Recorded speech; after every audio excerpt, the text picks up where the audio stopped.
Assalamualaikum warahmatullahi wabarakatuh.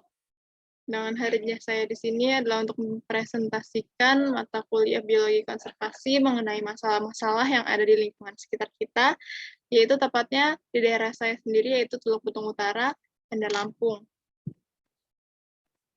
Hadirnya saya di sini, izinkan pertama kali untuk memperkenalkan diri saya sendiri, yaitu saya Cindy Aprilia dengan NPM 2014151042 yang merupakan mahasiswi kehutanan dari Universitas Lampung.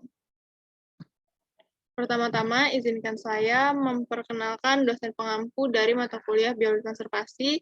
Yang pertama yaitu ada Profesor Dr. Insinyur Sugeng P. Haryanto, MS, lalu ada Dr. Hajah Bayinasteri Dewi Eshut, MP, IPM, dan yang terakhir ada Ibu Novrianti Eshut, MSI. Permasalahan-permasalahan lingkungan, seperti yang telah banyak orang ketahui, pencemaran air memberikan banyak dampak buruk terhadap manusia, hewan, maupun tanaman yang hidup di lingkungan sekitar. Manusia dan hewan yang terkontaminasi dengan air yang tercemar bisa mengalami gangguan kesehatan. Air yang bersih merupakan air yang dapat digunakan untuk keperluan sehari-hari di mana kualitasnya telah memenuhi syarat kesehatan dan dapat diminum apabila sudah dimasak. Pada daerah perkotaan, itu seringkali kita temukan aliran sungai yang sangat tercemar, baik karena sampah ataupun karena adanya limbah industri. Oleh karena itu, dilakukan upaya-upaya atau solusi untuk menanggulangi pencemaran sungai maupun air laut. Di antaranya, yang pertama ada menerapkan gerakan buang sampah pada tempatnya. Salah satu penyebab dari pencemaran sungai maupun laut yang paling sering kita jumpai adalah masih banyaknya ditemukan sampah-sampah yang dibuang secara sembarangan, sehingga mengotori dan mencemari sungai maupun laut. Sampah-sampah yang ditemukan ini juga rata-rata ditemukan sampah yang sulit terurai. Nah, untuk memulai pergerakan buang sampah pada tempatnya ini, haruslah dimulai dari kesadaran diri kita sendiri. Yang kedua ada menerapkan gerakan peduli lingkungan dengan bergotong royong membersihkan lingkungan. Dengan saling bergotong royong untuk membersihkan serta menjaga kebersihan lingkungan, maka dapat kita pastikan akan menjadikan lingkungan sekitar menjadi lingkungan yang bersih dan sehat, sehingga pencemaran sungai maupun air laut bisa sebisa mungkin dapat dihindari. Selain menjaga kebersihan lingkungan, gotong royong juga dapat menimbulkan rasa bertanggung jawab serta sikap peduli antara satu dengan yang lainnya. Lalu yang ketiga ada mengurangi penggunaan sampah plastik yang sulit didaur ulang.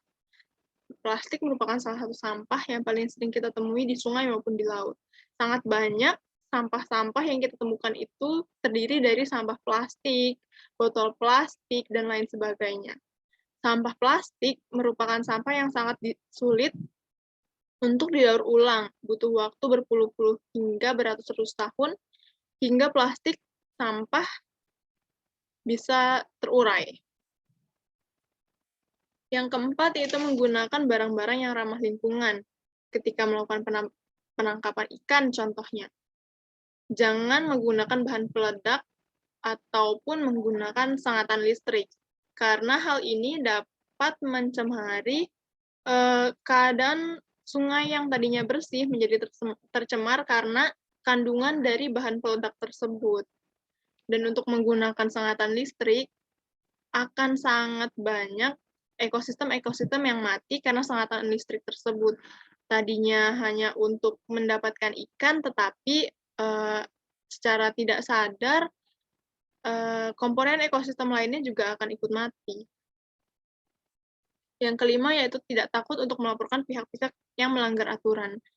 Seperti yang kita ketahui, saat ini tuh sangat banyak oknum-oknum yang membuang sampah seperti limbah pabrik, limbah pupuk, dan lain sebagainya itu ke tempat yang tidak seharusnya. Kerap kali hal ini dilakukan oleh pihak yang tidak bertanggung jawab. Banyak di antara oknum-oknum tersebut yang membuang limbah pabrik tersebut ke aliran sungai ataupun laut. Seperti itu. Lalu selanjutnya, memberi sanksi untuk pelaku pembuangan limbah pabrik secara sembarangan.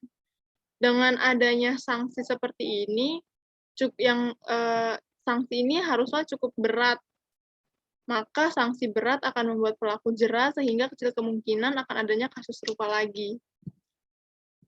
Lalu selanjutnya ada mengatur pembuangan yang baik untuk limbah-limbah industri agar tidak dialirkan ke sungai ataupun laut. Pemerintah lebih baik mengatur tempat tersendiri untuk membuang limbah-limbah industri, seperti tank dan lain sebagainya. Dengan adanya tempat tersendiri untuk membuang limbah-limbah pabrik, maka akan meminimalisir limbah tersebut dialirkan ke sungai ataupun laut, sehingga tidak ada pencemaran-pencemaran atau meminimalisir pencemaran-pencemaran yang akan terjadi di lingkungan sekitar. Yang ke-8, tidak menggunakan pupuk kimia berbahaya. Penggunaan pupuk kimia yang berbahaya sangatlah merugikan. Tidak hanya menyebabkan pencemaran lingkungan, tetapi juga menyebabkan polusi yang tidak sehat untuk keadaan kita semua, baik itu manusia, hewan, maupun tumbuhan. Lalu ada mengelola penggunaan deterjen dengan baik. Deterjen ini merupakan salah satu contoh komponen yang sangat sulit terurai. Penggunaan deterjen yang tidak ramah lingkungan sudah pasti akan membuat lingkungan, khususnya sungai maupun laut, menjadi tercemar olehnya.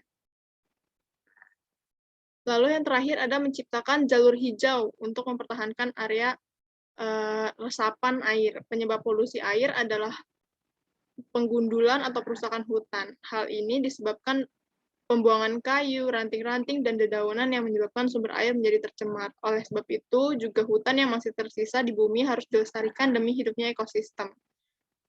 Salah satu fungsi hutan atau pepohonan atau jalur hijau itu kan untuk mempertahankan area resapan air. Jika tidak ada area resapan air, maka akan dengan mudah sungai tersebut tercemar, sehingga dapat menyebabkan penyakit-penyakit yang timbul akibat pencemaran tersebut. Untuk menyambung hidup, menjaga kebersihan diri hingga tempat berkembang biak bagi hewan-hewan air, sehingga pencemaran air harus sangat dicegah sebisa mungkin sedari dini. Oleh karena itu, marilah sadarkan diri kita masing-masing tentang pentingnya menjaga keadaan lingkungan sekitar, sehingga dapat meminimalisir pencemaran-pencemaran atau penyebab dari pencemaran-pencemaran tersebut, sehingga kita dapat hidup dengan sehat, aman, dan damai. Mungkin itu saja yang dapat saya sampaikan, kurang lebihnya saya mohon maaf. Wabillahi taufik wal hidayah. Wassalamualaikum warahmatullahi wabarakatuh. Udah.